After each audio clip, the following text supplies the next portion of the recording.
Welcome, everybody. People are starting to arrive. I'm Ben Meiselas, joined by Lev.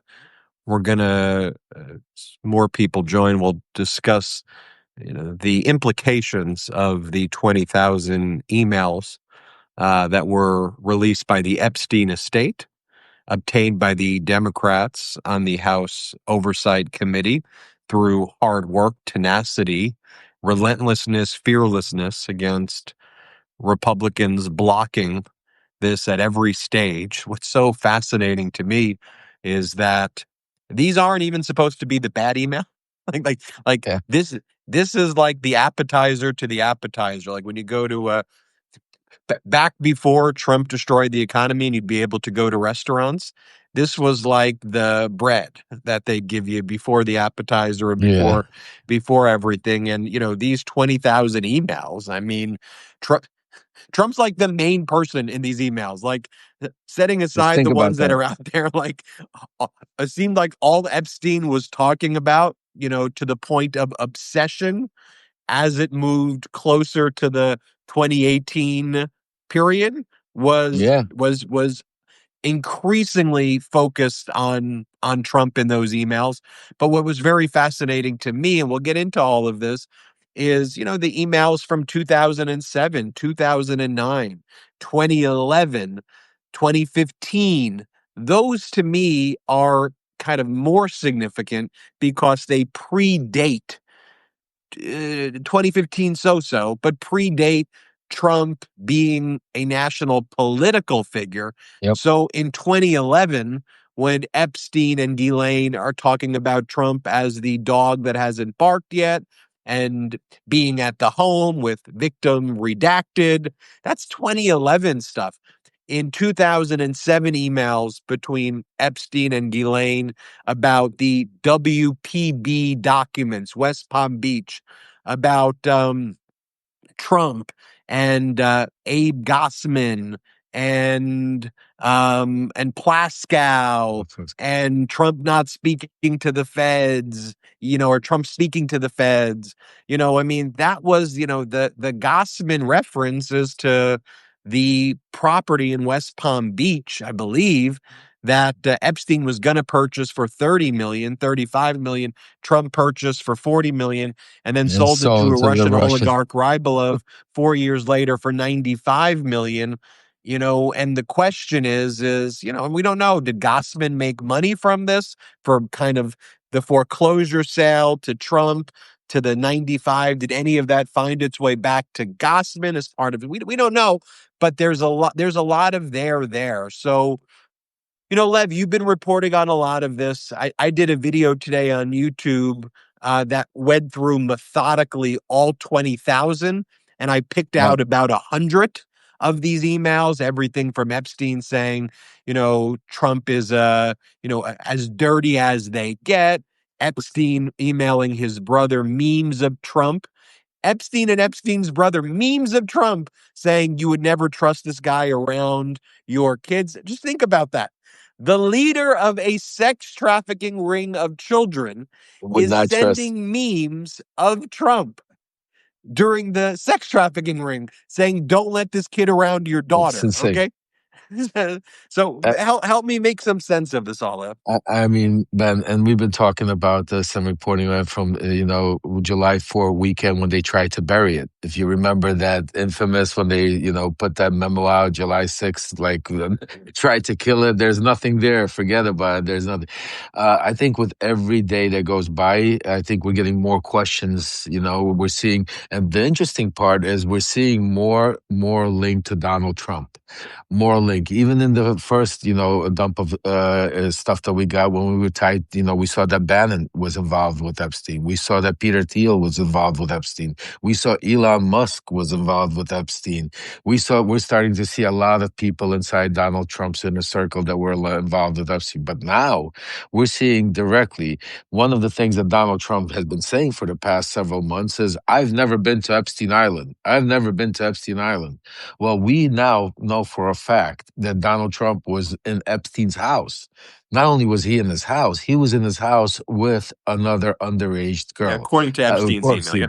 Yep. but you have to, now, looking at a lot of the professionals and the lawyers out there that talked about Ben, this would be admissible in court because Yeah. this is an email between him and Maxwell. There would be no reason for them to make up a story between that Trump was there.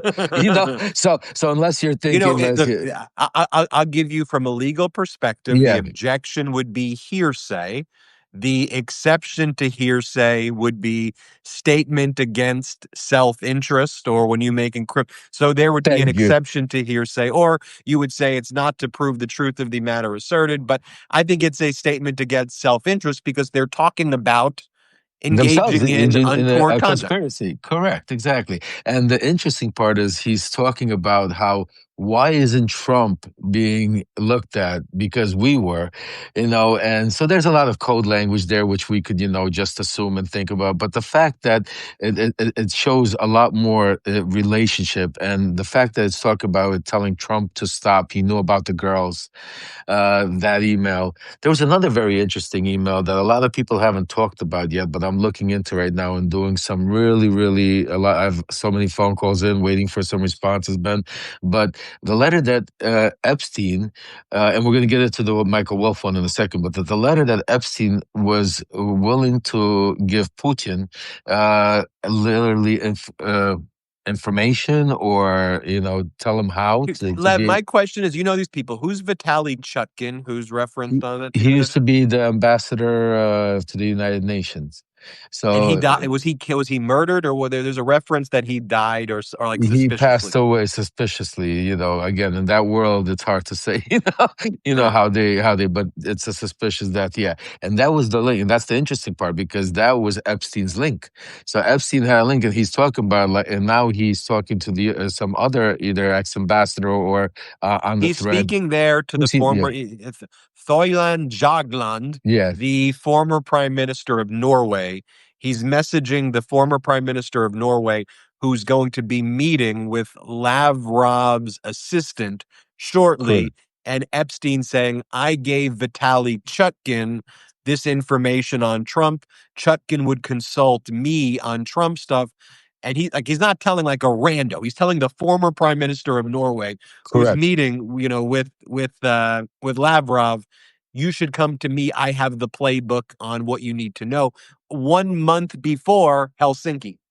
Thank you, and it also validates the work I'm currently working on still for a while already about what they really have on Trump. Because there's been, from what I'm hearing, there's been a whole operation by the Russian, by the KGB, and now linking it to Epstein and seeing that Epstein was working with Chutkin and giving them information about Donald Trump. This was another source of it. So there's a lot bigger play here that we'll get to one day, hopefully, once this breaks. But I think this information, the fact that there was already conversation between Epstein and others about Donald Trump in 2018, he's already the president, like you said, right before Helsinki, right before he went to meet, what's it called, Trump. Now, these are, again, the emails that we are seeing that are being released. But what about all the emails and all about the information that's not being released by the DOJ?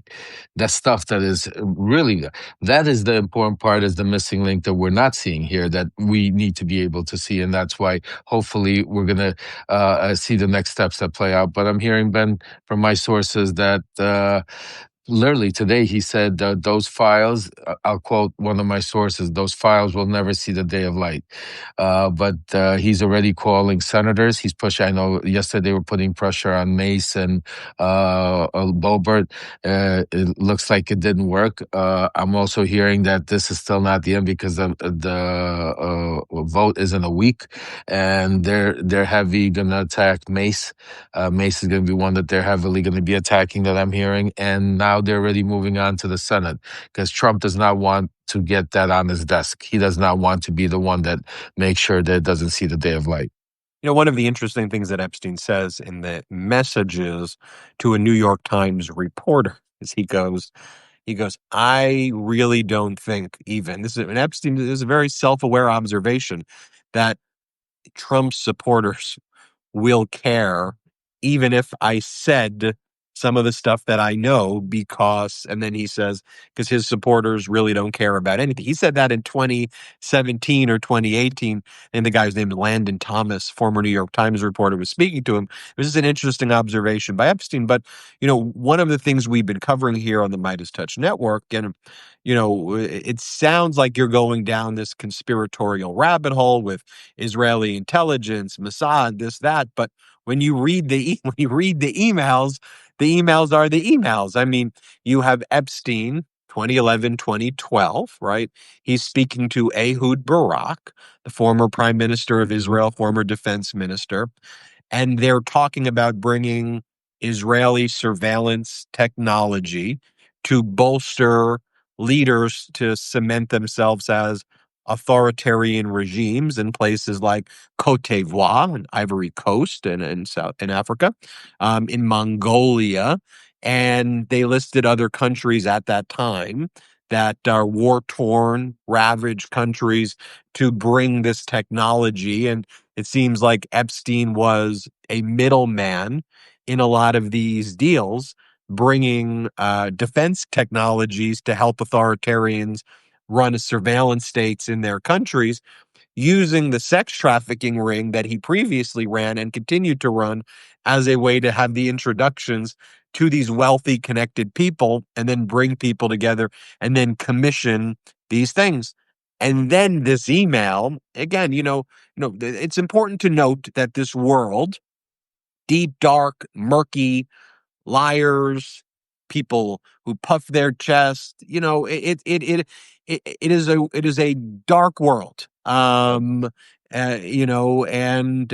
so the emails are written by someone who ran a sex trafficking ring. So take the emails for what they're worth. I don't know Epstein's relationship with Vitaly Chutkin or this person or that person, but I do know that there's an email from Epstein to the former prime minister of Norway, who's a top guy at the United Nations also, messaging each other about meetings with Sergei Lavrov's top people right before Helsinki, and Epstein saying, I've got info that I can share to make that Helsinki meeting beneficial to the Russians.